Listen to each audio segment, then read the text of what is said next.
Dinayo namin ang sikat na Isdaan Floating Restaurant sa Laguna. Tara! Ang Isdaan Floating Resto ay meron ding branch sa Nueva Ecija. Pero since nandito na tayo sa Laguna at nanggaling tayo sa 88 Hot Spring, dumaan na rin tayo dito dahil ito ay 25 minutes away lang mula sa location. Kaya dito natin naisipan mag-lunch. Balita ko kasi bukod sa IG worthy, yung place ay masarap din ang kanilang food dito. Syempre, hindi naman magpapahuli si Madam. Kailangan nating matikman yan para makarelate.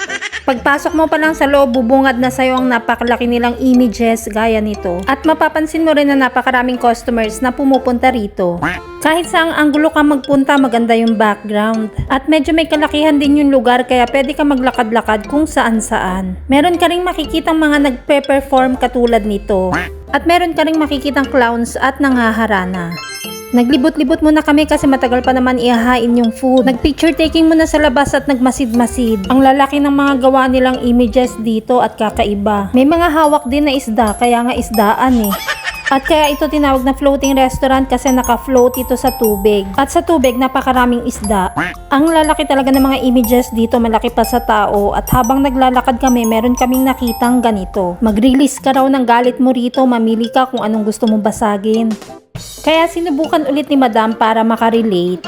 45 pesos itong plato at 35 pesos naman yung tasa. Hindi ko na-videoan yung akin basta nagbasag si Madam dyan. Kapag nagpunta ka nga pala dito, tatanungin nila kung ilan kayong magkakasama at sila na ang bahalang magbigay ng table sa inyo. Umorder muna kayo bago kayo mag-picture taking kasi medyo matagal ang serving ng food. Heto yung menu nila at marami kang pwedeng pagpilian dyan, affordable lang din. Hindi ko matandaan kung ano itong in-order ko, nakalimutan ko yung tawag. Basta yung isang bilao na in-order namin ay napakarami na at natirahan pa nga namin yun. Pati yung rice nila nakabalot din sa dahon, ang ganda ng presentation.